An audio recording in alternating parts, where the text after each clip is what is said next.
Halo, Halo semuanya. semua. Ketemu lagi dengan kami dari kelompok 9 Mata kuliah Aspek Keberlanjutan Teknik Material. Kali ini kami akan membahas tentang ekonomi berkelanjutan. Apa sih itu? Jadi, ekonomi berkelanjutan itu adalah praktik ekonomi untuk meningkatkan kesejahteraan masyarakat dan generasi masa depan tanpa menimbulkan dampak negatif ke masyarakat itu sendiri dan lingkungan sekitar. Daripada bingung, kita langsung ke contohnya. Kalian tahu ini apa? Ya, kaleng sarden. Makanan yang umum dijumpai dan mudah diolah. Bahkan ada saat bencana alam. Nah, sarden ini tuh merupakan sumber protein dan juga omega 3. Jadi merupakan salah satu komoditas yang penting. Nah, tapi tahu gak sih, kalau misalnya kita konsumsi sarden secara berlebihan, nanti bakal ada penurunan populasi sarden. Nanti berdampaknya bakal ada terjadi krisis dari rantai makanan di lautan. Jadi khawatirnya bahkan nanti di masa depan anak cucu kita nggak bisa lagi makan sarden.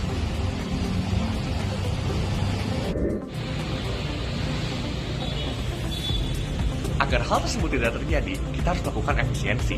Misalnya, dengan menghabiskan porsi sarden yang kita makan. Selain itu, kita juga dapat mengolah kembali kaleng ini dengan mendaur ulang atau menggunakannya kembali.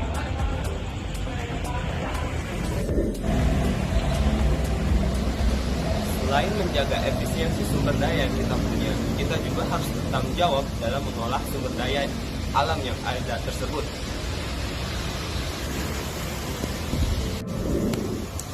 Lantas, bagaimana untuk melakukan hal tersebut? Terdapat 3 cara. Yang pertama adalah mengontrol laju konsumsi, yang kedua adalah substitusi, dan yang ketiga adalah memberikan waktu tinggal sumber daya tersebut. Mulai.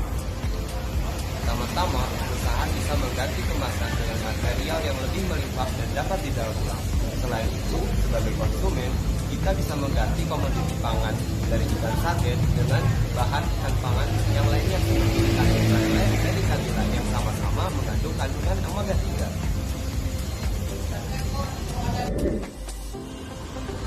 Sumber daya juga diperlukan adanya di renewal. Pengambilan sumber daya harus dilestarikan dan adanya upaya budidaya seperti ikan sarden.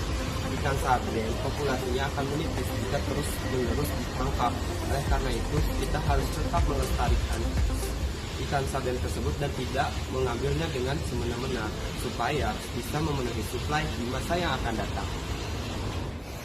Terakhir, sebagai konsumen, kita juga harus membatasi laju konsumsi kita.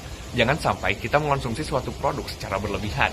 Jadi, selain menjaga kesehatan kita juga dapat mengurangi demand dan juga menjaganya supaya lancar dan nanti di kehidupan mendatang, anak cucu kita masih dapat merasakannya, sehingga terjadi keberlangsungan ekonomi. Pada dasarnya, ekonomi berkelanjutan adalah usaha kita dalam mengefisiensikan penggunaan sumber daya yang kita miliki secara bijak supaya dapat dinikmati oleh generasi yang mendatang. Kita dapat mengusahakan keberlanjutan ekonomi ini melalui usaha-usaha seperti substitusi, renewal, dan juga mengontrol konsumsi. Melalui aksi yang kita lakukan, kita dapat membuat anak cucu kita dapat merasakan hal yang sama seperti kita, seperti misalnya kaleng sarden ini. Terima kasih telah menonton video ini. Jangan lupa share dan klik tombol like. Sampai jumpa di lain waktu. Bye-bye.